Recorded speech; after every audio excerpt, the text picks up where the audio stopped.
New numbers, new strategies. The 2022 Fantasy Major League Rugby Deep Dive is here. And this offseason, it all begins with team building. How do this past season's stats reshape your fantasy MLR strategy? The Fantasy Ruckers show starts right now. Where rugby and the world of fantasy sports collide. Welcome to the Fantasy Ruckers Show, bringing fantasy rugby to the masses, talking all things rugby from the MLR to leagues around the world. We're on top of it. Headphones on, pads off. This is the Fantasy Ruckers Show. Now, here are your hosts, Ryan Yee, Matt Yee, and Devin Vanderpool. What's up, everybody? This is episode number 27 of the Fantasy Ruckers Show. Thank you so much to our Fantasy Ruckers League members, our community members, and everyone else tagging along on this fantasy rugby journey of trying to make it a reality in the MLR. As with me, as always, Matt Yee. I am Ryan Yee, and we are missing one today. Devin Vanderpool, the big man. He's not in the house. We're going to miss him here, but he seems to be still dealing with that crazy Rogers network outage that's happening up in the Great White North. Look, when you live in small town Ontario, things hit you a little bit later, all right? So, you know, the big outage happened nationwide up in Canada, a couple weeks ago now. So Tillsonburg is just, you know, the town, the small town is just getting it now. And that's just how it works in small town Ontario. Well, I was just gonna say, Maddie, that Tillsonburg already, we've dealt with it before during the season. We already know that Tillsonburg, Ontario deals with its network issues. I can only imagine what it's like with the pre-existing issues that is happening with Rogers down there. But Vandy will hopefully be back next episode. We're gonna sort all that stuff out. But now, you know what we're not getting, Ryan. We are not going to be confused on anything that I say. All right, no more on this show. We are not having any confusion or any, you guys aren't going to call me out for something that I clearly did never say. I did never say it on an earlier episode. Why is that? Because I am now going to sound like the clearest human being on this show because I have stepped up in life, got myself a mic here for the show. Hey, there we go. All right.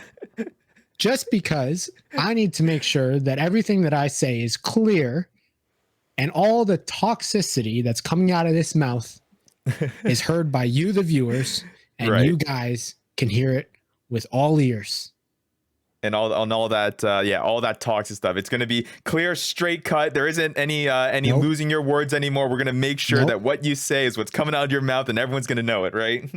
Yep, and you're going to hear me loud and clear. All right, so no excuses from Vandy, no excuses from myself, no excuses from the viewer anymore to get anything that Maddie says here on this show mixed up anymore. He's got the upgrade. He's boosted up now. I think we're getting closer and closer to an even more professional podcast, man. We got the one mic, we got the two mics. Now we just got to set up Vandy with the mic and with better network issues, and then we'll be all golden on here on the Fantasy Ruckers show. We'll just let Rogers know that we got an important show to do, so they better step up their game.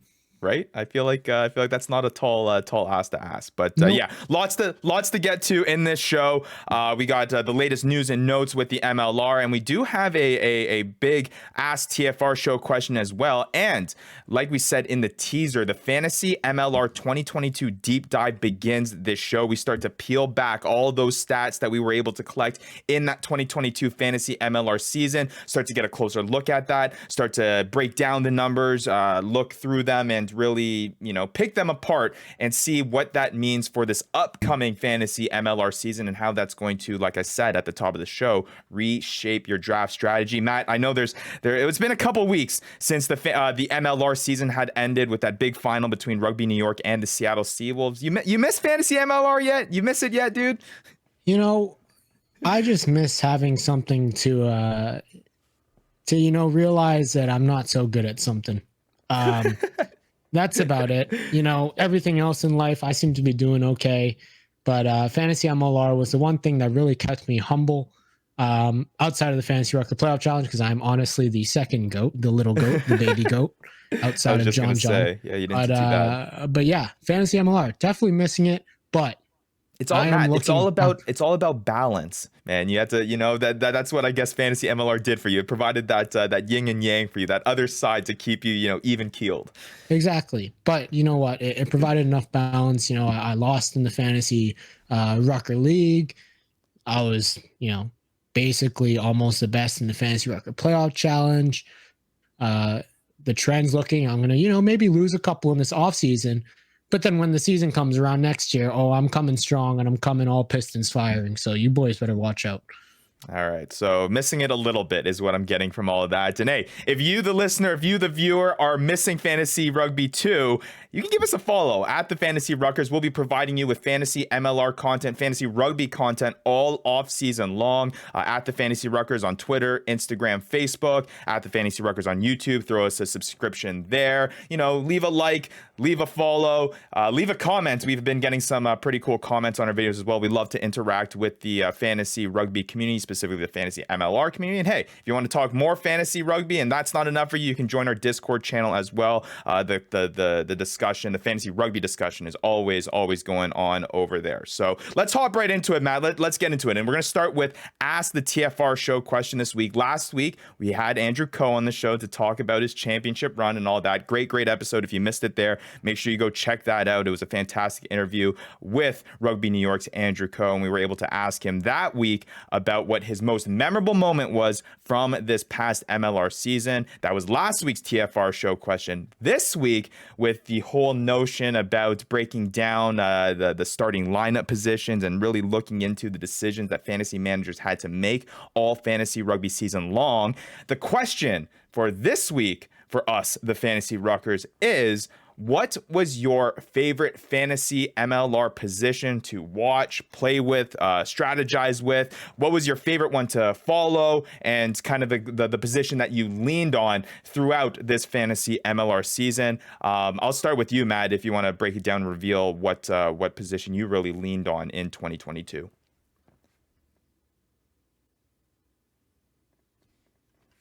Oh, we're getting some audio issues there. I can't hear you there, Matt. But I'll start with me. What do you got, Matt? I think I got your levels now. You know what? I just I didn't want to give out too clear of a message here, so I just had to You just came out, Matt. You just came out with saying how we're not going to lose. No. Hold on. See, you clearly didn't hear me properly. We're already getting a mix up here. Clearly, I said that I was going to have a few bumps along the way. No, Matt. You just literally came on. Matt, let me finish here. You just said that we weren't going to lose anything in translation. And the first point that you have to make, you're on mute. I think the mic is too complicated for you, man. No. Well, yes, that is true. But I also forgot to mention that basically now that I have the mic, everything that I say moving forward is true. So essentially, if I said that I didn't actually say that, then that's what I didn't actually say. So that's the power of the mic here. You're getting too inception with me right now, man. Anyways, moving forward with the position, Get to the point. I'm going to say I didn't really lean on this position too much, but I thought the most interesting position, honestly, to watch was that back row position. I mean, it was a sneaky position, an easy cop out, I think, is the winger position, the center position, even the fly half position, because those are where really a lot of the points might have came from. But that back row position, when you had a back row that was able to handle the ball and really had a lot of time with ball in hand and be able to break the line, guys like Reichert Hadding, it was just so much more fun to watch because you're watching this guy at the back of every set piece, the back of every scrum. He's getting involved in a lot of the general play. And it's just fun to watch a big man and a big lad just run down the field and score tries for you. So for me, that was really it. That was really the position that I loved to watch. Didn't really lean on. Didn't lean on much to end up in 8th place. I mean, but did you, I guess, did adding that fantasy element provide you any value, I guess, to watching that? Was there any more stress level to that? Was there any more, you know what I mean? Like, was out of the positions that you looked out for, obviously there were certain ones that you leaned towards, did it end up being the back row position in terms that you're keeping an eye out for fantasy production in the 2022 season? You still scored points, man. Whether or not you finished 7th or 8th, you still scored points. So out of those positions, what was it? Was it still back row?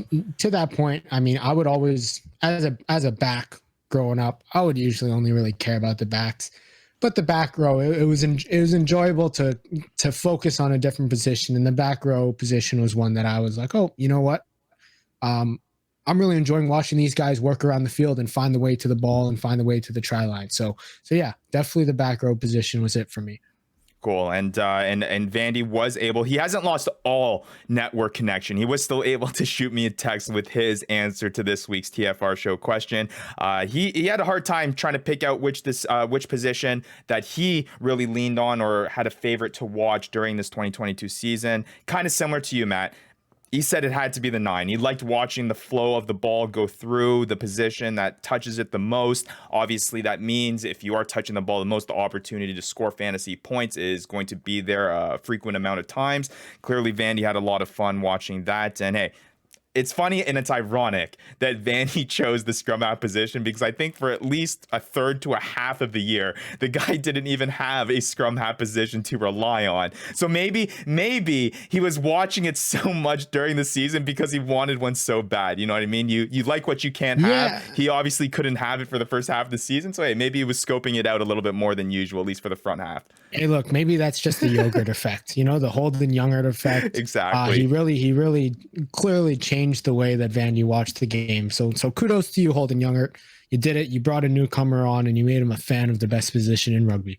And for me, my answer to the Ask TFR show question, I think I got to lean. I was leaning a little bit, Matt, with the back row, because it's always fun to watch dynamic back rows make big time plays. You mentioned guys like Reichert Hadding, players like that. Just a lot of excitement around those types of players and a lot of electric play from that, big time play, things like that. But the position that I think I had to end up deciding with was the front row position, because despite it being so volatile all year long, because I felt like, and we'll get into this a little bit more when we break down the positional edges that certain players gave you when it came to setting up your starting lineups, it seemed like the front row position was a little bit volatile. There were some weeks that they're able to get the full 80. There's a lot of weeks where they're not playing the full 80. They're getting subbed out at half, but it was their involvement a lot of the times within that set piece, whether or not they could get in as part of that line out maul. Guys like Jack McRogers, guys like Dylan Fawcett, guys that really stepped up on those set piece plays were really able to make it count for the fantasy managers that owned them this past season. So it was interesting as the commissioner statting each week in and out to see what front rows were doing really well, what front rows weren't, and to see that advantage, kind of like in fantasy football. I know Vandy would attest to this if he was here, having that kind of marquee tight end. You know what I mean? That guy that really isn't a position that has a lot of depth. That kind of felt like the front row this past season. So it was interesting to see what teams had that advantage and what teams didn't, and how that kind of affected them all season long. So that had to be my answer. I agree. I mean, front row for me was one of the it was between front row and back row, because front row, I mean, that was another position that I personally do not care about. But when it comes to fantasy, the front row position is something that I cared about a lot, and I wanted to see those boys score and who was involved, So yeah, I agree with you there. That was really a toss up for me, back row and front row. So make sure, that was this week's Ask the TFR show question. Make sure you join in on the discussion. Let us know what you think. If you are following along with the Fantasy Ruckers League, or hey, if you're one of our league members, let us know what position, what player do you think you had the most fun watching this season, whether it's from a fantasy perspective or whether it's from just a rugby perspective. What did you know? Use the hashtag AskTFR show, and we'll be able to see that out on all the social media channels. And hey, maybe we'll mention you next episode about Ask TFR show, because we love the community interaction as we try to grow this thing and make it, like I said at the beginning, a reality in the MLR, because we love fantasy rugby, right, Matt? Oh, we love fantasy rugby in this room. We love fantasy rugby, and we are, I'm going to say essentially the pilots of this. So, yeah, we're driving the ship, we're pushing the ship, and we are just bringing so much love into this world. And we want you to come along with us. I love the confidence. Absolutely love it. All right, time to move on to a little bit of news and notes, Matt. It might be the MLR off season, but there is still a lot of movement going around in the league. So we got to keep everyone up to date with that as these players shift around, as there's new updates going along. May make a difference in terms of the decisions that you're going to make in less than a year's time when it comes to the 2023 fantasy MLR season. So we'll make sure at least to keep you all up to date with all of that. The first thing that I want to talk about, Matt, because it's probably the biggest discussion topic right now with regards to rugby in North America. And I think rugby in North America obviously has a big impact on the MLR because it's the North America's first professional rugby league. We had the World Rugby Cup qualifiers happening this past week.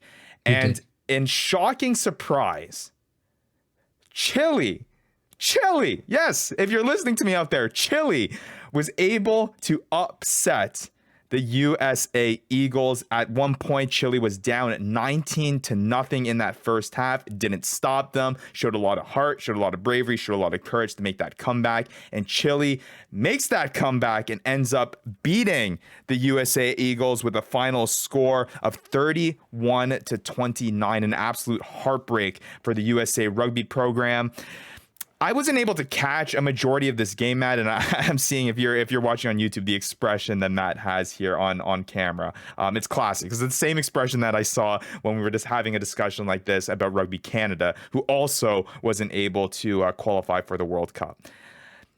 This is and we were going on and mentioning on this show earlier a couple weeks ago, or I would say a couple months ago, actually, when the announcement was made.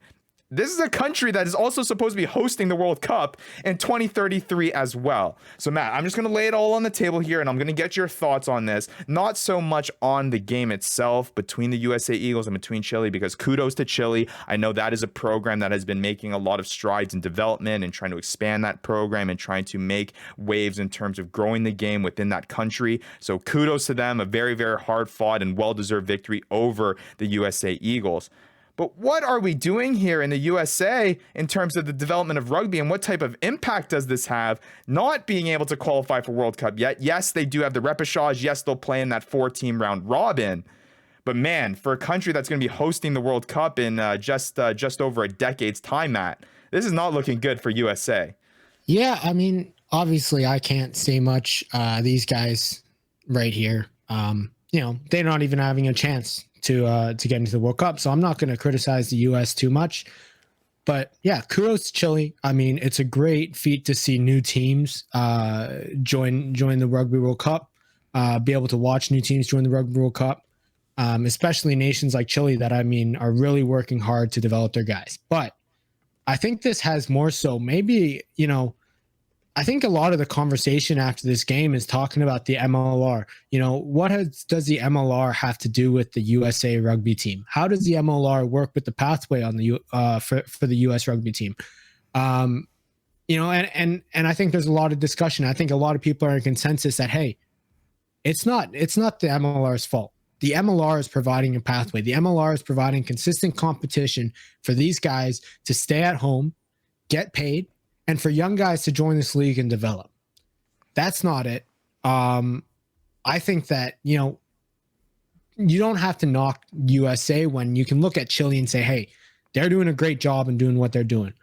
What I really think, and when you bring this up about talking about the Rugby World Cup, and we're looking at the MLR for the next, 9 to 10 years leading up to this, is that this is the time to start pouring in. This is the wake-up call for the U.S. or, World Rugby to start pouring in some funds into this league and start really looking at it as a way to develop these guys and be able to effectively develop these guys and have these guys be working together. Now that you have them locked in at home, let's get them together. Let's have them playing together. Let's have them training together. It's really unacceptable when these guys are now playing, decent and really good rugby on home soil. This should be translating onto the field, and this really doesn't do the MLR any justice. Yeah, no, I completely agree. And I mean, we also need to remember, because it's good that we do look through this through an MLR lens, Matt. That's a good point, because we are a fantasy MLR show largely. So it's good to look at this on how this affects MLR or vice versa. And I do agree with you. I do think that this is not so much a knock on the MLR, because you're right. The MLR is providing a pathway for a lot of these players to make that jump and develop rugby here and get players involved and increase that US player pool, increase that Canadian player pool, and be able to expand the developmental program in terms of feeding talent into those national sides for them to put out a good squad that can beat teams like Chile. It's bringing guys home. It's bringing guys back to the US, right?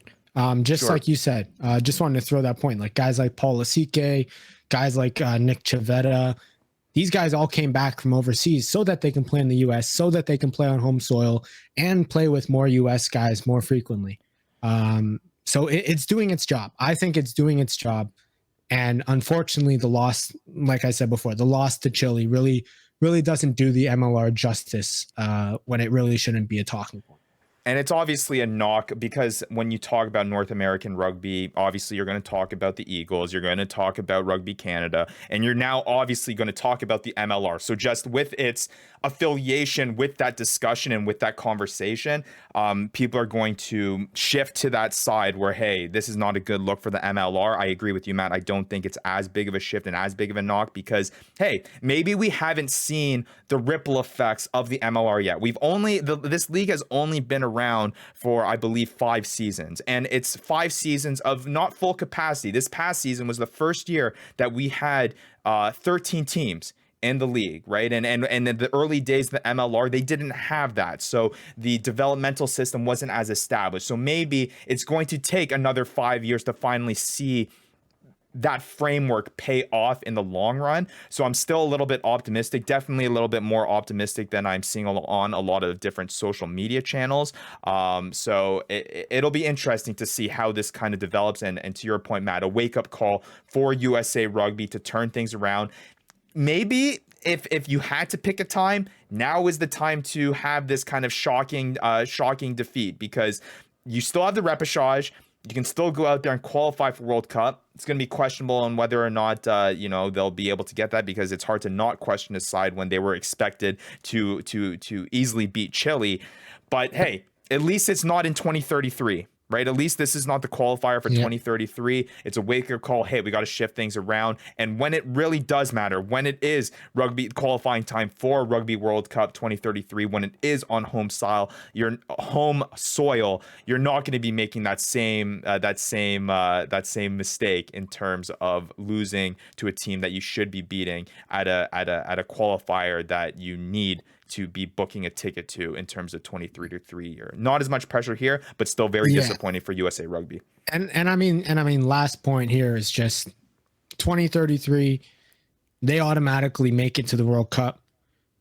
USA Rugby, the last thing that they need to see is making it to the World Cup without having to qualify because they're hosting, losing every match that they play at home by 50, by 60, ending up last in their pool, and essentially being an embarrassment and a joke. Right. A joke to be hosting the World Cup and not even be able to compete. You look back, Japan beat South Africa. I think I'm getting that right. Japan beat South Africa in Japan. Japan was competitive. France, obviously competitive. You come 2033, USA Rugby, you need to be prepared. You need to have the funds. You need to put money into this program so that you aren't the embarrassment of 2033 Rugby World Cup. And I'll leave it at this. With the resources that the US has, I'm a firm believer, whatever sport that you're talking about, the beautiful thing about the United States of America is that with the sheer size of this country, the sheer economic power of this country, if this country puts its mind to it and decides, hey, we want to develop a rugby team that is going to be competitive in 2033, they can do it. They can do it. It just depends on how much resources the people who make those decisions are willing to put into it. We'll see whether or not this is something that pushes them. Gilchrist, There's no salary cap in supporting the national team, buddy. There's no salary cap, Mr. Gilchrist. We'll get to that guy in just a moment's time here, but hey, yeah, I'm sure they'll take money from any point that they can take from, especially with a shocking loss like that with Chile. Rugby Canada, same position. Won't touch on it long, but they're obviously looking to turn things around as well, having not qualified for this upcoming 2023 World Cup either. So definitely moves to be made when it comes to national rugby in North America. I'll leave it on this note. Chile, who is going to be making their first ever appearance in this 2023 Rugby World Cup. Like I said, got to give them props in their upset performance. Very well deserved. They are the first new debut country since 2011. So a new country has not debuted at a Rugby World Cup since 2011. In 2011, it was Russia. 2015, no new debuts. 2019, no debuts. 2023, we will have Chile. So first time in 12 years that a new country will be making a first appearance at the Rugby World Cup. Always, like you said, good to see new countries participating at the world stage. It'll be interesting to see how that team does among some of the top countries in the world. So now moving on from a little bit of national rugby conversation to a little bit more MLR focused stuff here. We did mention last week about some player of the year performances or player of the year mentions. We mentioned Brendan O'Connor of Rugby New York was named the forward of the year in the MLR. And just as we released the episode last week, a few more announcements were made when it comes to back of the year, and that was listed as LA Giltini's Bill Meeks. He finishes as back of the year, and I'm just pulling up here his fantasy finish. Bill Meeks finishes 54th overall in our 2022 Fantasy Ruckers League season with a total of 42.4 fantasy points. So Bill Meeks named back of the year. I don't think his effectiveness on the for the LA Giltinis really translated into fantasy points, unfortunately. But yeah, that guy is an absolute menace on the field. It was nice to see him win. I thought there was other guys that could have won though. AJ Alatimu. Yeah, true. MVP can't be back of the year too. I mean, that's Odin true Walker too. had that type of season. So yeah, I'm not surprised. Billy Meeks definitely a contender, but unfortunately that award didn't necessarily translate into our fantasy league points. No, and then someone else we got to mention, a little bit more of a recent announcement. It was the 2022 Mlr Rookie of the Year, and that ended up being Tavit Lopetti of the Seattle Seawolves, center for them. Tavit, I know he definitely picked it up in the second half of the season. Same with Bill Meeks. Bill Meeks seemed to have picked it up in the last final few games as well. Maybe it was part of that that playoff push that they were making. But Tavit Lopetti finishing ahead of Bill Meeks, actually. He finishes 44th overall in the Fantasy Ruckers League standings, with a total of 46.9 fantasy points. So a couple players to shout out there in terms of some end of season awards that had at least some sort of translation into our Fantasy Ruckers League.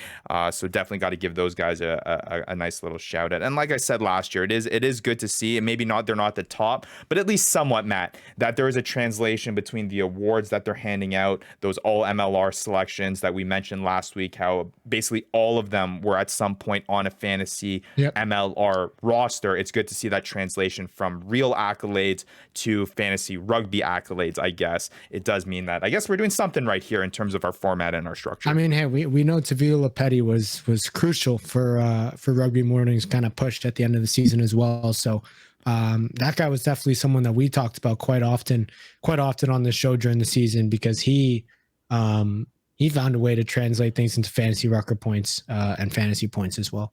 Absolutely. And now moving on to some roster moves, because roster moves, there have been a flurry of them, Matt, over the past few weeks. It seems like as soon as the MLR season finished in that final between the Seawolves and Rugby New York, it seemed that players had their destinations to go to. They knew what their next steps were going to. They had them in place, and we've been having roster moves basically ever since then. So it's time to look at the past week that we had a look at. We mentioned some moves overseas, some to Japan, some to New Zealand, and there's even more so this week. And a lot of Rugby New York players on on this week's roster move list. We got Jason Emery and Ed Fidau. They're moving overseas to New Zealand. They'll be joining the Manawatu Turbos. And then we also have a couple more movements. We have Will Tucker, Nehemiah Scott of Rugby New York. They're moving over. Matt, you mentioned Will Tucker. It looks like he'll be going to Otago. And then I can't, and I got to give a shout out to MLR Stats, James Dealey on Twitter as well. He puts these up all on weekly. I don't know what this logo is. I'm going to make an executive decision. What did you say? That is the Wellington Lions. I saw him on the Wellington Lions roster for the season anyways. Yep. So I'm going to make the executive decision that is the Wellington Lions. James Dealey, please use updated logos because they have a lion in their logo. So yeah, or we love your just stats, but yeah, maybe just make sure that you're up to date on your Wellington logos. Or you could just be completely wrong, and that's not Wellington. There is that realm of possibility too. But remember, I'm speaking into the mic, so right. What comes out of this mic is 100% truthful and factual. Exactly. And then we also got Stan Vandenhoven of the New England Free Jacks and Kyle Stewart of Old Glory DC. They will be going to the Taranaki Bulls in New Zealand as well. And then the one that is a question mark, but we know that he won't be on his team that he played for in 2022, Harrison Goddard.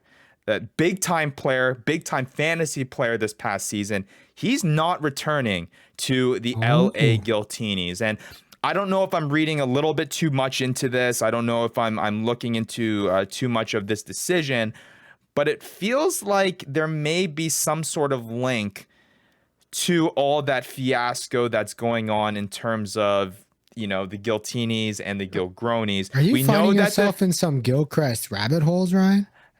It's the MLR off season. Okay. I don't have much to do on my days off. So what do? I deep dive into a bunch of MLR stats, a bunch of MLR storylines, and I see how I can connect the dots. So first you're reading the lawyer notes. You're reading the lawyer notes. Right. Now you're going into the Harrison Goddard Gilcrest rabbit hole to see whether he's whether the Giltinis are going to go bye-bye.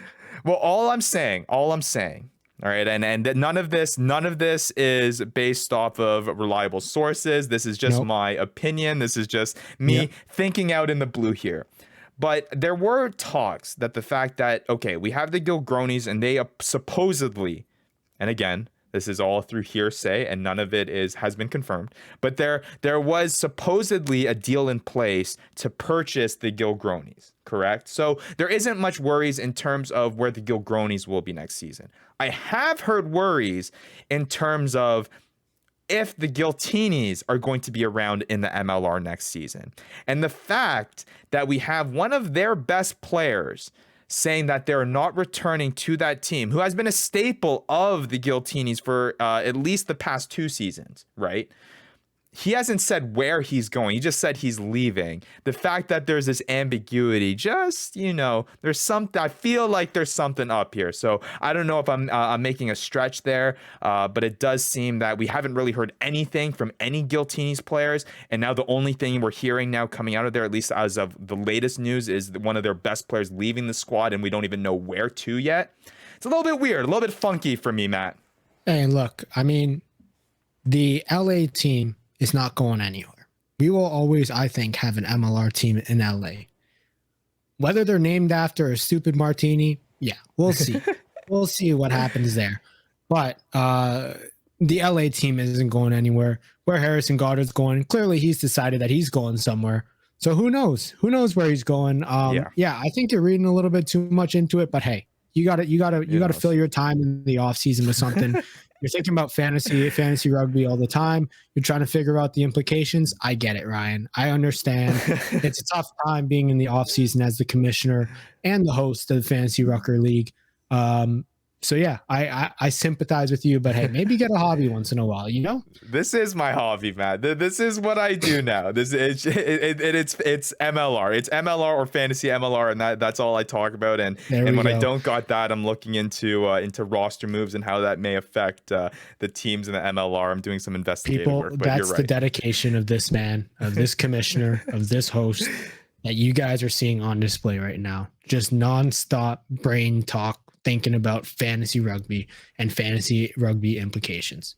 Yeah, the other 24. thing I wanted to bring up though is, hey, Rugby New York or Rugby New Zealand is right. Okay. Well, is really fitting into this name right here. I mean, all the boys are going back home. They're all going back home to play for their NPC Bunnings Cup, formerly Mitre 10 Cup, formerly the ITM Cup. The name keeps changing, but all these boys going home, and it's like, wow, one, all the New Zealand boys are going back home. Two, seems like they're bringing along Will Tucker and said, hey, I'll bring you along. Here, come to Otago. This is your shot. I've got some boys down there. They could use you. So, clearly there's some New Zealand influence with that. I mean, clearly rugby New Zealand or Rugby New York or Rugby New Jersey, whatever you want to call them. In the off season, I guess they're Rugby New Zealand. I wanted to see this before we interviewed Andrew Coe, because it would have been nice to ask him. Do you think he knew? You think he knew these boys were going back and playing for the other club? Because he didn't say anything last week. Like I said, we talked about we needed a heads up, and it sounds like Coe needs to suck it up and heal up and figure it out and go over to New Zealand and play for a season over there. Yeah, where is Coe's name going over to the Manawatu Turbos, man? I want to see him suited up for the Turbos or the Bulls or something like that. But no. It is funny though, Matt, because I guess from a serious standpoint, it is pretty funny because we call these guys the old boy All Blacks, and they're all going home back to their New Zealand clubs. But from a serious perspective, because from a fantasy lens, a fantasy rugby lens, this might have some managers a little bit worried, because the idea that, hey, these guys are going back home, my assumption, and I'm thinking this is your assumption too, because this is something unique to the rugby world, and we do see this even in Super Rugby, that this does happen as well, that these players, we expect that most of these players will be making the return back stateside, back North American side, to be rejoining Rugby New York and their MLR clubs when 2023 rolls around. Yeah, I mean, let's not look too much into this. The NPC Bunnings, whatever it's called, Cup, really just lines up perfectly to be an off-season way for these guys to, one, get paid in the off-season. The boys need money.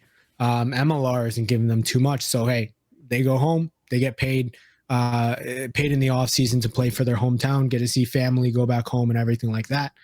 And then the other thing is that we actually don't know how much they're going to be playing for these teams. I mean, you can be signed on to these teams, you can get paid, you can be training with them, have a place to train, have a place to,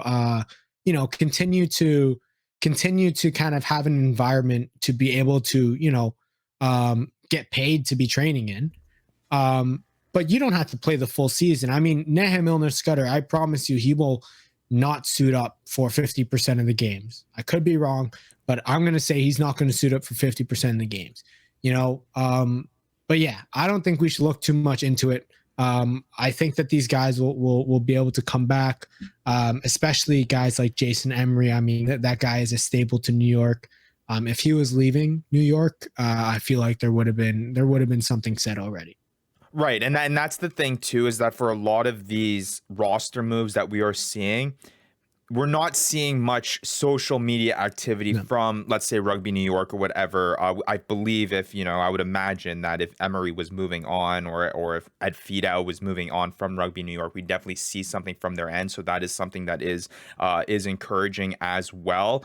But I will say, it's not so much a concern for, let's say, some of these players that we know are staples of these teams and players that we know are going to be sticking around. I find it hard to imagine that Nehemiah Scott, there'd be such a big deal made about him coming stateside, and then all of a sudden he plays 4 or 5 matches and he goes right back to New Zealand. The players that it is a concern for are players like Will Tucker, are players like Bodine Waka, guys that are looking to make that next step in their career. And you asked the question to Coe last week whether or not MLR was a stepping stone for him, or whether or not this is kind of the place that he finds himself long term. He said that he loves the idea of growing the sport here in North America, and he sees the MLR as something that he's going to grow with and be here for an extended long period of time. He does have another year on his contract with Rugby New York, but a guy like Bodine Waka, who clearly is using the MLR as a stepping stone to advance his MLR career, moving on to that Japanese side and going overseas. There is clearly some intention there for him to advance that, and maybe a return to the MLR, even though he alluded to it at some point, isn't something in the near future, which is something to keep in mind as we approach next season, as we look at guys who are going to really make a impact when it comes to a fantasy perspective in the MLR in 2023. Yeah, I mean, let's not get it twisted. Like, going to Japan and playing in that league is something completely different than going over to New Zealand and playing in that Bunnings Cup. I mean, Japan League, you're getting paid way more to play. Those guys are corporate sponsored teams. You're getting paid well for that. And if you got to go make your money, you go make your money.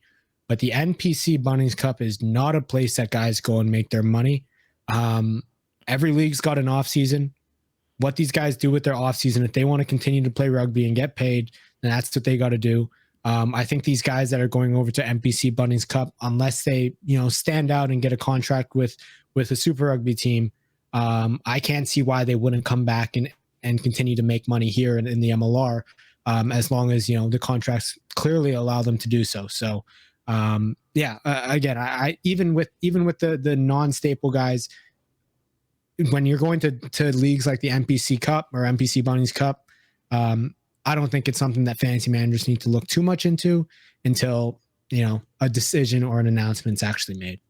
And it's all about the context here, right? So we'll finish it off on this point. It's all about the context. So we always spin this around for a fantasy rugby lens and advice and how this is going to affect fantasy rugby managers in decisions going forward. It's all about context. Look at where these players are going. Look at who the player is and where they've played before. And from there, you can probably make a pretty educated decision on whether or not this guy is going to be making a return to the MLR, or if maybe, the MLR is not something that you're going to see in the future for that specific player at some time, but just something to keep an eye out for fantasy managers as it's important to have these guys available, because as we've all learned through the entirety, Matt, of the 2022 season, availability and the consistency of being able to rely on certain guys is huge, especially for staple guys like a Bodine Walker, things like that. You need to rely on these guys and make sure that they're there all season long. So you'll want to think of that. You want to remember that and incorporate that into your decisions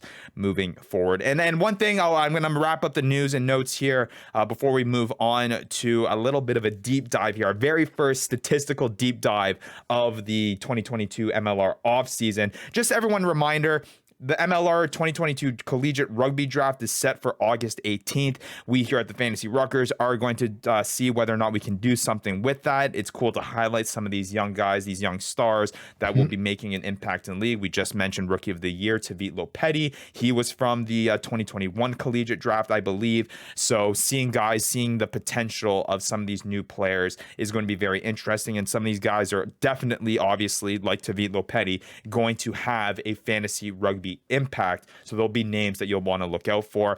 Hey, and MLR is doing a thing, and they're adding and making their website a little bit more robust. I know they've done this a month or so ago, but you can look at all the draft prospects on the website right now as well. So that is pretty cool. You can go on there, look for some of these young guns that will be coming up and hopefully making an appearance in the MLR in the near future. A whole list for you there on Major League Rugby's website. So just a little bit of shout out there. That'll be perfect for my draft research that I started about a month ago. So with all those sticky notes, right? All those sticky notes, all the Excel spreadsheets, all from Hokies and John's advice.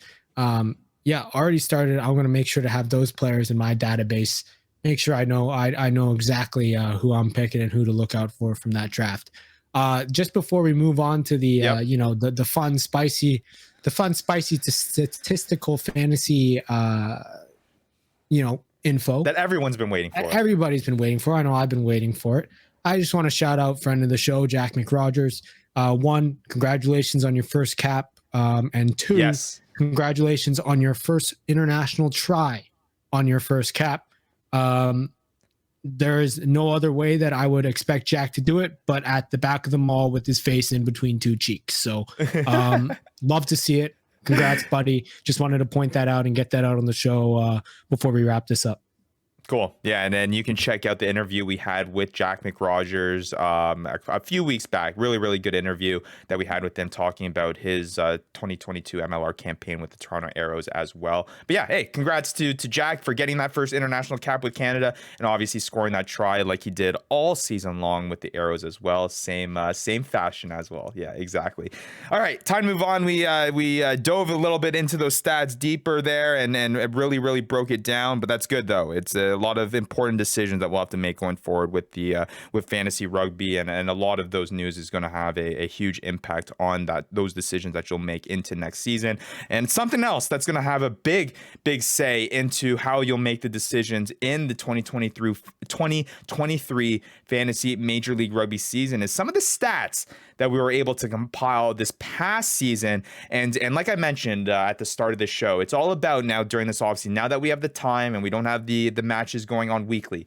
Here on the Fantasy Ruckers show, we're going to start peeling back some of these numbers that we've been compiling all season long, see what they mean, see the significance of them, and see how that's going to reshape the fantasy rugby strategy. Because like we mentioned, this is a brand new thing. This is something that hasn't been done before. There isn't this style of fantasy rugby that exists right now, definitely when it comes to the MLR as well. So this past inaugural season was a huge success. People kind of went to it blind. Matt, you'll be able to speak onto this, which we'll get your opinion on in just a second here. But yeah, people kind of just went into it blind this season. There really wasn't any strategy. So now's the time to start breaking down some of these numbers, some of these stats, some of these decisions, and that's going to reshape how people kind of approach the 2023 year, our second year of the Fantasy Ruckers League. So we're going to break this all down, and it starts on this episode right here, where we're going to talk about team building, Matt. We're going to talk about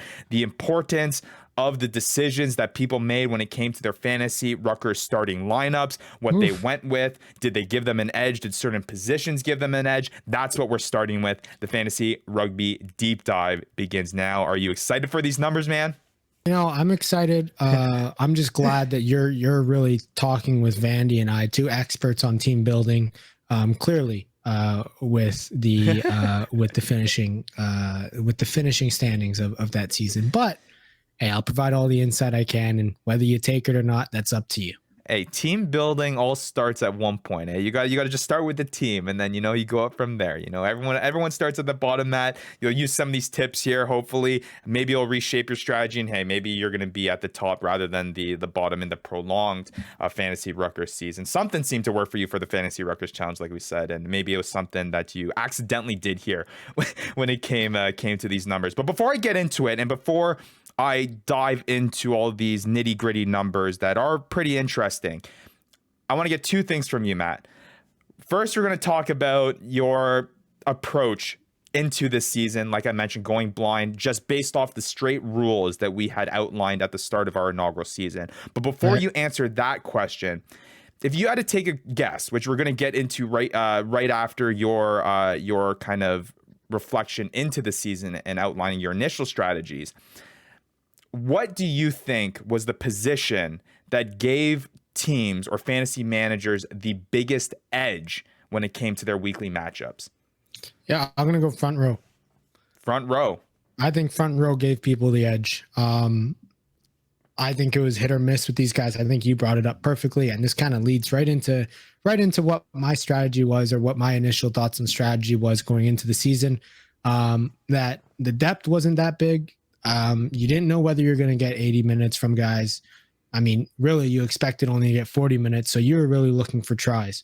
And if these boys scored tries, that's an easy 5 points in the bag from a position that not everybody has. So I thought that this would give the edge. This is how I kind of drafted. I thought, okay, I better make sure that I pick up a front row that is, somebody who I can trust and is going to be, working with a maul, being able to grab a hooker that is working with a really good maul and being able to score tries in that goal line. Obviously, I didn't make that happen drafting James Malcolm, and it didn't really work out for me. But that was my initial strategy going in. And then essentially everything else, 10s, you were able to find a 10. It was a deeper position. I figured wingers is a deeper position. Guys score tries. If you're on the wing, the chances of you scoring a try are much higher than a front row. So really for me, it was a focus on that forward pack and especially that front row. And I mean, that leads directly to my prediction of yours. I think the front row had to give people the edge. It was just something that was so sought after and something that not every team had. All right. Well, we're gonna find out the answer to that question at the end here. But before we get into that, and we reveal that, because we got to tease the people a little bit. Okay. Matt, you mentioned front row in terms of your approach, and you had mentioned that throughout the episodes this season in terms of that was your focus when you were drafting. You knew that if you got a guy that was going to be involved in the set piece, you knew that you were going to capitalize on that. Now, choosing the right guy and choosing the guy that is actually involved in the set piece is a whole nother decision to be made. So that was your focus going into the draft. But when it comes to a weekly basis, Matt, when it came to your weekly starting lineup decisions, and this kind of alludes to how we'll be breaking down the stats and the positional edge here. The way we're going to outline here this, Matt, is how did fantasy managers in the Fantasy Ruckers League, what did they decide to do with that flex position? And for those of you who are just tuning in and are just getting your first taste of fantasy rugby, the way the Fantasy Ruckers League was structured in its inaugural season was we had a front row, second row, back row position when it came to forwards, but we also had a forward flex position, an additional player that fell under either of those positional categories that you could add to your starting lineup. This also included a back flex position, which would include either a scrum half, fly half, center, or back three position. So that's what we're going to focus on here, Matt, because the reason why I want to really pinpoint that is because that positional decision that our fantasy managers are making, that is the edge that they're trying to side with. They're going with the extra front row player in their flex position. So what is the advantage being had when you have a front row position at your flex versus a second row versus a back row? And for the back position, or back flex position, what's the advantage of having a scrum half, fly half, center, or back three? And we're going to break down those numbers. And did those flex positions decisions that fantasy managers made, was there a trend that maybe we can look into that will have an impact on the way that people set their lineups in the 2023 season? So was there, Matt, with all that being said, was there a pattern or was there a strategy that you used on a weekly basis in terms of how you selected your flex positions, both forward flex and the back flex? And hey, I even got some numbers here for you to see whether or not your strategy backs up with the actual statistics that you chose. Do they coincide with each other? All right. Well, we'll really put me to the test because we'll see if what I thought I was doing is actually accurate. So the way that I think I started off the beginning of the season, really starting off with back rows in my flex position.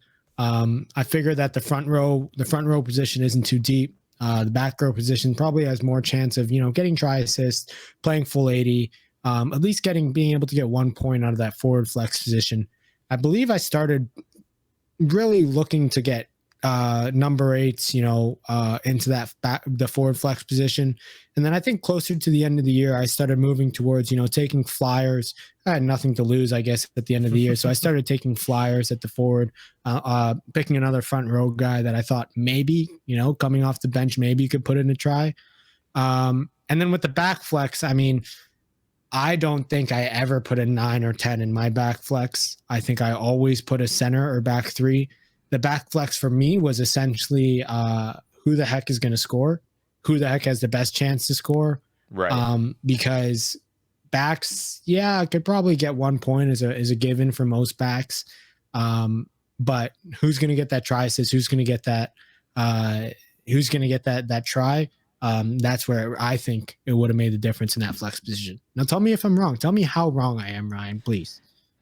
Well, no, we're going to go into how you can improve, Matt. It's not about if you're wrong. It's about how you can improve. We said last episode, Matt, it's all about looking forward to 2023 now. I'm learning lessons in this off season. That's what's happening. Right, exactly. Mr. Yee here is going to take you on a fantasy rugby You're taking me to school, educational Ryan. guide. You're taking me to Exactly, school. I'm taking you to school. All right, so let's start off with some of the numbers here. You mentioned it going into the draft. Your focus was really getting that front row position and then making your lineup decisions, really siding with guys that are active with the ball from the forward position, which you mentioned tend to be a lot of the back row players. And then you mentioned looking for the guy that is going to score that try in that back flex position, a lot of the time that being a back three player, trying to hedge your bets with that. So we'll start off with the flex selection percentage in terms of how many times were these players put into these flex positions. Do you want to know who the two top? And I think that this isn't surprising.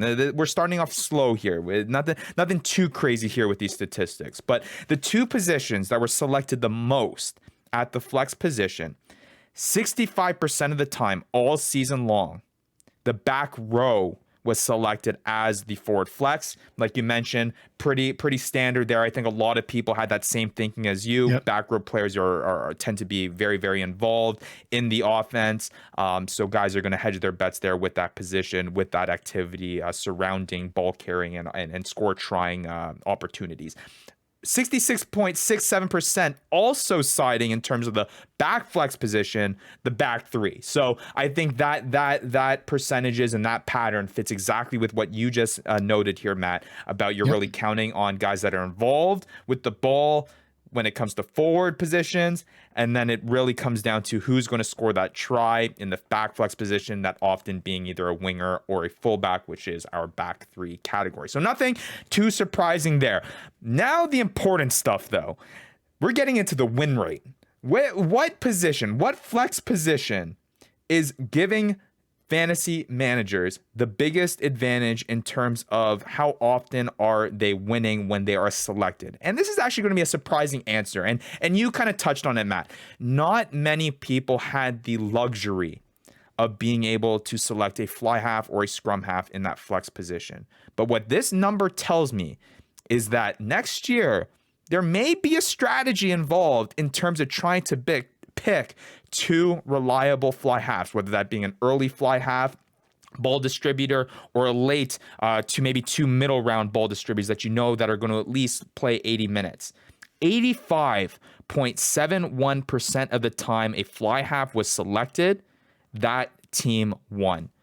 So I'll repeat, 85% of the time that a team puts a fly half at their back flex position, they had an 85% chance of winning that matchup. Now, mind you, I'm still putting a back three there. Out of the many matchups that had happened, only 7 times were fly halves put into a back flex position. But the next number really is only 56% win rate with the front row position. So there's a wide margin of disparity there. And maybe it's that opportunity with the fly half, handling the ball, getting those try assists, racking up those points. There's a little bit more stability there. But hey, something to note, definitely. I mean, don't tell me that all 7 of these times it was Bodine Waka, but in the back. No, it wasn't. It actually wasn't. AJ Alatimu, or Vandy throwing in Joe Peterson into the back flex position. But that is counts, surprising. Though. That counts. It does count. That is surprising. That is surprising. Yeah. I mean, I didn't expect that at all. I mean, you literally just heard me say that I would never put the 9 or 10 in the back flex position. I probably still won't put the 9 or 10 in the back flex position, even after hearing that number. But yeah, that is surprising, and I did not expect that at all. Now, for comparison, the back row position, when that back row was selected as their flex position, and mind you, once again, back row and back three were the most selected by far in terms of being in that flex slot, respectively. Back row one, you had a 48% chance of winning when a back row was at your flex spot, a 46% chance of winning when it came to putting a back three at your flex spot. Like I mentioned, fly half being the whopping favorite here at 86%, the front row being the second place there at 56%. So like you mentioned, Matt, the advantage of having that front rower that is able to score points is a huge, huge advantage. Scrum half was actually the lowest at 33%. Mind you, the scrum half was only selected 6 times there in that flex position. Not many people having the luxury of having 2 scrum halves, especially Vandy can attest to that. Oh, I know. One of those times was me, though. Exactly. One of those times was me. Jason Higgins, right? You know that. You love yourself some Jason Higgins, man. But yeah, so interesting there on the win rate. Like I said, I don't think it's something that's very set in stone and is black and white in terms of, yes, fly half, you're going to have a a massive advantage, but it is something to note in terms of there is an advantage to be had if you do have an additional fly half that does play with the ball. It seems to be a significant advantage, in fact. Yeah. I mean, I was just going to say that. I think that, you talk about it a lot that, hey, it was only 7 times that this happened, that you have 7 times where somebody put a fly half in that flex position. I mean, I'm just looking down the line and imagine these stats, next year, the year after that, where, it turns into 20 times that guys are forced to put the fly half in their position because they're stuck in a bind or, right. They choose to do that. They just randomly choose to do that because of a good matchup. We're going to really see these stats just continue to kind of level out and improve. And as we get more numbers, we're just going to be able to have more statistics into how people should be building their lineups. And you're not going to find that anywhere else than here. You're right, man. You're with all the plugs today. I love it. You're plugging the Fantasy Ruckers show. It's great. Absolutely great. All right, so time to move on. So we've gone through flex selection percentage. We've gone through the win rate, which has started to shape a little bit of an image here in terms of how this 2022 season played out when it comes to starting lineups and positional advantages at that flex position. It's time to talk about scored points, because the conversation now has that I think was a large topic of debate, Matt, was I think there was 2 ways to kind of approach players. Do you want that boom or bust player that is either going to get you 15 points on a week or is going to score you no points on a week? Or do you want a guy similar to, like, let's say an Edit Fidau or a Dominguez, Julian Dominguez, where these guys will score 3 tries in a week or they'll be absolutely absent, at least from a fantasy perspective? Or would you like a guy like Joe Peterson, where he can consistently at least get you 3 or 4 points every single week to just ensure that consistency at the very least? I think that topic is still up for debate. I think people are still going to approach that in their own certain way when they try fantasy rugby and they play fantasy MLR. But let's just talk about the percentages and the probabilities and the frequencies in which these positions are at least getting you a point. Because the worst, and Matt, you can talk about this, the worst feeling is putting a guy at your flex position and then waking up the next morning and seeing that he got a goose egg on the week, right? All the time.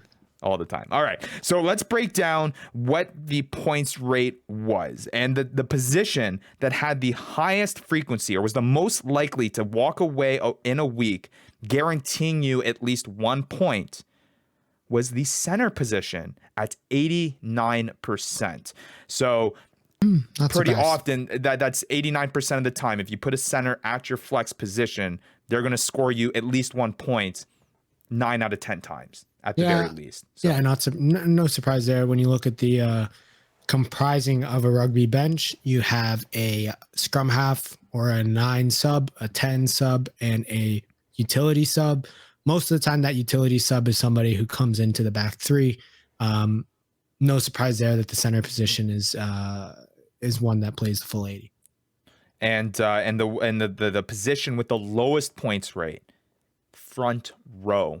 So either prop, hooker, either of those positions, they only got you at least 1 point 55% of the time. So roughly around 6 out of 10 times you put a front rower in the flex position, they were going to score you at least 1 point, and at least 4 out of 10 times they're going to put you up a goose egg. But where this the conversation segues perfectly is then you start to look at the try rate. And this is the key position, the other side of the argument in terms of capitalizing on guys that are going to score you big time points, regardless of how volatile that is going to be. Kind of the strategy approach that you came in here, Matt, when you're making your starting lineup decision. So despite the front row position only scoring at least 1 point around 55% of the time, they were the highest position in terms of try rate, scoring a try when they were put in the flex position at least 37% of the time. So 4 out of 10 times a fantasy manager is putting a front row in their flex position, they are scoring a try. So kind of that boom or bust mentality, they can put you a goose egg, a lot of the time, but they can also be very, very rewarding, and they can get past that try line and score you a hefty amount of points. You're just going to have to play that risk. Does that surprise you in any way? I mean, it doesn't surprise me. I think, I think you take the risk of putting a front row in, and you hope really you're putting it in there because you expect them to score tries. And if the front row isn't scoring tries, I think guys aren't starting them. I think that doesn't surprise me too much. And an interesting tidbit, Matt, because we talked and numbers are numbers. There's always going to be different opinions. You can always reshape the numbers the way that, certain people want to look at them. It's all about perspective. But you mentioned when we first started this discussion about the idea of relying on a back row in terms of your forward flex position because of that safety net that they have in terms of the opportunities they have to score points that translate into fantasy MLR points. But the surprising thing here is that the back row was actually the second worst position in terms of points rate, where they only scored points 61% of the time. So 4 out of 10 times, a back row position that you put in the flex was giving you a goose egg.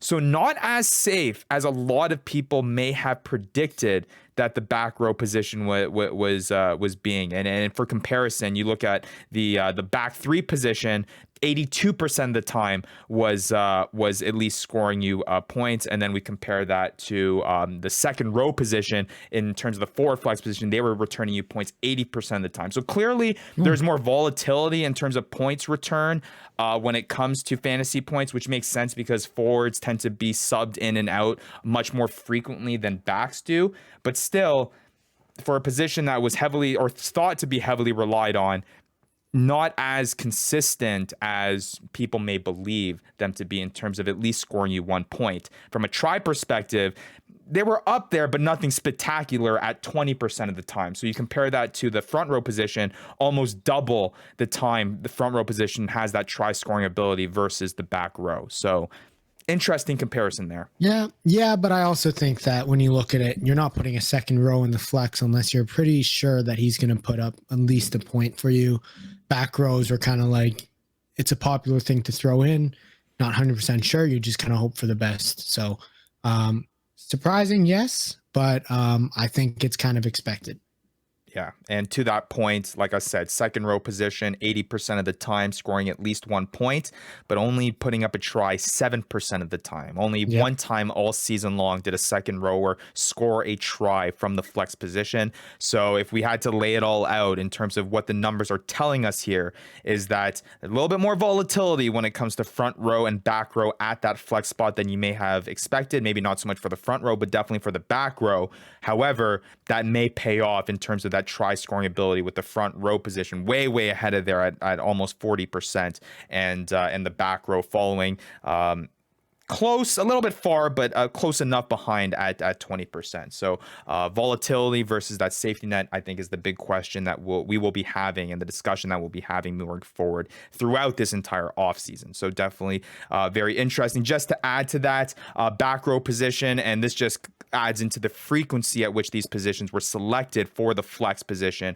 28% of the time, 28% of the tries that were scored from the flex position this past Fantasy Ruckers League season came from the back row position. 33% of the tries that were scored from the back flex position were scored from the back three. So I think that's more indicative of them being kind of the position that a lot of our fantasy managers lean towards in terms of selecting that starting lineup. The last percentage here, Matt, that we're going to go over here, I was able to dissect these numbers even further, and this is the last tidbit here, into poor performances, okay performances, good performances, great performances, and unreal performances. And the way that I outlined, or at least categorized these, was that a weekly performance was considered poor if it was under 10 points, okay if it was 10 to 20, good if it was 20 to 30, great if it was 30 to 40, and an unreal performance if you scored a total of 40 plus points in that matchup. And the one tidbit that I wanted to take out of here that was actually quite surprising is that when it came to unreal performances, matchups that a team was scoring 40 plus points, it was 42% of the time the back row position selected in that flex spot, 35% of the time selected for the back three spot. So pretty hefty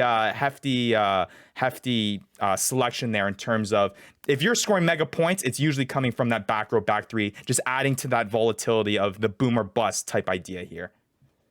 Yeah. No, I mean, again, no surprise there. The back row and the back three are guys that are going to get you the points. When they go big, they go big. The back three and the flex spot probably in those cases got multiple tries. The back row might have got multiple as well, but those are the guys that are really going to be the big boom. And again, like our stats say, could also be the big bust. So that's for sure. But yeah, you never know. You never really know when it comes to these stats. It's a small sample size. Some of them are surprising. Some of them are expected. I'll take them with a grain of salt still, and I'll still, keep that intuition moving me forward and hopefully bringing me out from the depths of last place into the glory of first. Well, that's the big thing that I want to emphasize to everyone, because yes, these are interesting stats. These are interesting numbers that do tell a pretty good picture about how kind of last season went. And this time we were just starting off with kind of positional advantages here. But yes, to your point, Matt, it's only a sample size of one season. It's only going to become more accurate and more, I guess, indicative of real kind of the funny ironic thing, the real fantasy pattern here, if you can have that, to see how kind of these things play out over an extended period of time. But at least for the short season that we did have, there is some sort of patterns that are emerging out of these numbers. But yeah, definitely take it with a grain of salt. Will definitely help you shape your fantasy MLR strategy for next season, but it's also going to be balanced with that intuition that Matt mentioned. How good that intuition is often the decider in terms of how fantasy seasons usually go. Usually these numbers things are the easy part. It is that intuition that kind of makes that difference, but we'll see whether or not we can help that intuition out with a little bit more in-depth stats here. But anything that the last that you want to kind of mention here with regards to what you've heard from these percentages and these advantages in terms of positional edges? So I think we can come to the conclusion, to the answer, Matt, in terms of how we started off this segment and what position gave you the positional advantage. I think we can still conclusively say that it was the back row, back three position was something that was consistent, and when they paid off, they really did pay off.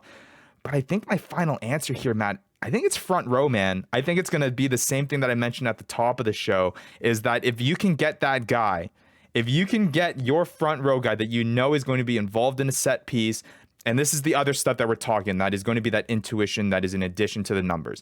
If they are a starter, you know that they're going to be playing at least 70 minutes a match. You know they're involved with the line out. You know they're the primary ball carrier when it comes to that mauls. If you can find that guy, and I'll preface it by saying there's not many in the MLR, at least in the 2022 season, there was not many names that we can mention. But if you can get your hold of one of those guys and have that advantage of putting an additional front rower that you know has that role, it is going to pay off tenfold. The 55.56% points rate and a 37% try rate, a huge advantage. It's like we said, not end all be all, but it is pretty shocking to see how much more of an advantage, at least from a number of points, especially with that try rate that front row position gives you. But that's the biggest takeaway from me, Matt. Is that basically what you're getting from all this?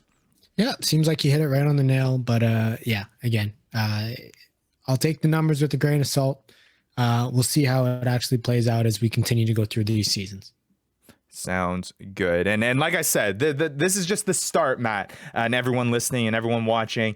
This is just the start of the 2022 MLR off-season statistical deep dive, or however you want to call it. We're going to be having this all season long, continue this this narrative of how we can dive in and peel back all these numbers that we were able to compile, fantasy numbers specifically, that we were able to compile through the entirety of this past MLR season, and see what kind of patterns and what kind of, you know, little nuggets we get, fantasy rugby nuggets that we get that can help you listeners, or help whoever wants to get involved in a fantasy MLR league eventually, can kind of apply this kind of stuff and have an even better and more knowledgeable and informed and educated season in the 2023 year. And that only starts now, and it's going to be through the entirety, from mock drafts to consistency charts to even more interviews that may give you a little bit of insight into the guys that you are actually picking, guys like Andrew Coe, guys like Mike Smith, guys like Jack McRogers, the guys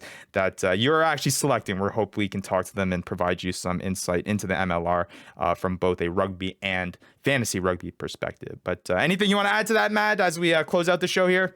Nope, just stick with us through the off season. We'll get you some more stats. We'll get you some more, like I said last week, you know, stats, mock drafts, and a lot of loud and clear toxicity coming out of this mic. So keep it tuned in, and make sure to tune in every week. Yeah, not as much this though, man, without Vandy here. We missed that guy. You miss him a little bit. He's like your second half, dude. He brings out the best in me. That's what it is. Right? Exactly. All right. Well, for Matt Yee, for Devin Vandenpool, who will hopefully be back next week after he figures out all his network issues, I am Ryan Yee. Make sure you follow us at the Fantasy Ruckers. Stay tuned for the journey of making fantasy rugby a reality in the MLR. Been an absolute blast so far, and the Fantasy Rugby Deep Dive will continue next week. See you then. You've been listening to the Fantasy Ruckers Show, bringing fantasy rugby to the masses, covering everything rugby from the MLR and beyond. We hope you enjoyed the show. Make sure to like, rate, and review, and be sure to tell all your friends. We'll be back soon, but in the meantime, connect with us on social media at the Fantasy Ruckers. Till next time, this is the Fantasy Ruckers Show, signing off.